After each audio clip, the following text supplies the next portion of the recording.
भ्रष्टाचारी की एक दवाई ईडी, आईटी, सीबीआई। जो भ्रष्टाचार करेंगे उसके खिलाफ ईडी, सीबीआई और आईटी। केजरीवाल के तीन तीन मंत्री अभी जेल के अंदर हैं। क्या वो पूजा करने में जेल के अंदर गए हैं? लेकिन इंडिया गठबंधन वाले जो भ्रष्टाचारी होते हैं आपके अंदर आ जाते हैं तो सबसे साफ सुथरे हो जाते हैं। वो अजित पवार को जैसे कहा जा रहा है, भ्रष्टाचार से बचने के लिए, कार्रवाई से बचने के लिए एक साथ जुड़ गए हैं। एक तरफ भ्रष्टाचारी और दूसरे तरफ भ्रष्टाचार के खिलाफ कार्रवाई करने वाले लोग खड़े दिख रहे हैं। आरजेडी सांसद मनोज झा जो है लगातार ईडी, सीबीआई पर जो है तंज कस रहे हैं। वो साफ तौर पर नरेंद्र मोदी को भी तंज कस रहे हैं। उनका साफ तौर पर कहना है कि जो ईडी और सीबीआई है वो नरेंद्र मोदी के इशारों पर काम करती है। इन्हीं सब मुद्दों पर हमारे साथ बातचीत करने के लिए बीजेपी का प्रवक्ता डॉक्टर रामसागर सिंह जी है, इनसे हम बात करेंगे। क्या कहिएगा? मनोज झा कह रहे हैं कि 22 तारीख तक जो है एक्टिव रहेगी ईडी, सीबीआई जो है, उसको क्या कैसे देखते हैं?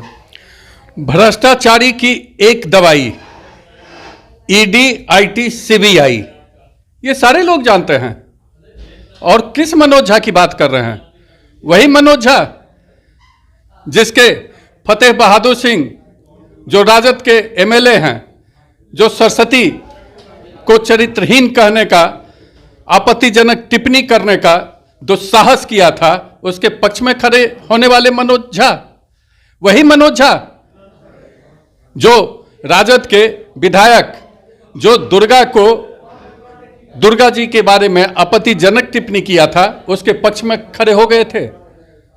उसी मनोज झा की बात करते हैं।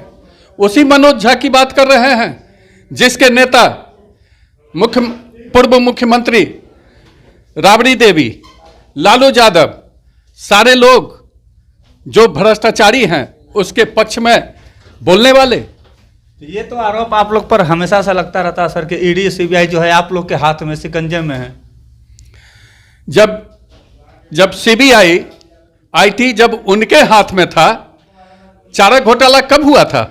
जब चारा घोटाला पर कार्रवाई हुई थी तब ये यहाँ के मुख्यमंत्री थे लालू यादव, और केंद्र में भी इनके पार्टी की ही सरकार थी। यही प्रधानमंत्री बनाए थे ना, देवगौड़ा जी को यही प्रचलित किए थे ना। तो किसकी सरकार थी और कार्रवाई कब हुई थी? जो भ्रष्टाचार करेंगे उसके खिलाफ ईडी, सीबीआई और आईटी आए गए। हाइपर एक्टिव हो जाएंगे राम मंदिर तक, 2022 तारीख तक हाइपर एक्टिव रहेगा ईडी, सीबीआई। आप लोग कार्रवाई करिएगा तेजस्वी यादव पर, लालू यादव पर, ममता बनर्जी पर, अरविंद केजरीवाल पर। आपने जितने लोगों का नाम लिया, क्या यह सही नहीं है कि केजरीवाल के तीन तीन मंत्री अभी जेल के अंदर हैं? क्या वो पूजा करने में जेल के अंदर गए हैं कि भ्रष्टाचार के आरोप में जेल के अंदर गए हैं? और अगर गलत है तो आज तक कोर्ट क्यों नहीं जमानत दिया है? तो कहीं ना कहीं सच्चाई है। तो ये भी आरोप लगता है ना कि सर कि भ्रष्टाचारी जो है सिर्फ और सिर्फ इंडिया गठबंधन में तो नहीं है, इंडिया गठबंधन में भी है। लेकिन इंडिया गठबंधन वाले जो भ्रष्टाचारी होते हैं आपके अंदर आ जाते हैं तो सबसे साफ सुथरे हो जाते हैं। वो अजित पवार को जैसे कहा जा रहा है। एक भी एग्जाम्पल इंडी अलायंस के लोग बता दें कि जिनके ऊपर भ्रष्टाचार का आरोप लगा हुआ है वो कार्रवाई बंद कर दिया गया है। अजित पवार डिप्टी सीएम बने हुए हैं। डिप्टी सीएम बने हुए हैं लेकिन कार्रवाई बंद नहीं की गई है, कार्रवाई चल रही है। और भ्रष्टाचारित है तो उनको डिप्टी सीएम नहीं बनाना था। और जब कोर्ट सजा देगी तो जेल के अंदर जाएंगे। और जहां फिर ममता बनर्जी की बात की है, कितने मंत्री उनके अंदर गए और उनके भतीजे भी अभी उनके ऊपर भी चल रहा है। तो जितने लोग हैं, चाहे वो इंडी अलायंस के लोग, सारे लोग इस तरह के हैं। इंडी अलायंस में अधिकांश जो पार्टियां हैं वो सिर्फ और सिर्फ भ्रष्टाचार से बचने के लिए, कार्रवाई से बचने के लिए एक साथ जुड़ गए हैं, खड़े नजर आ रहे हैं। एक तरफ भ्रष्टाचारी और दूसरे तरफ भ्रष्टाचार के खिलाफ कार्रवाई करने वाले लोग खड़े दिख रहे हैं देश की जनता को।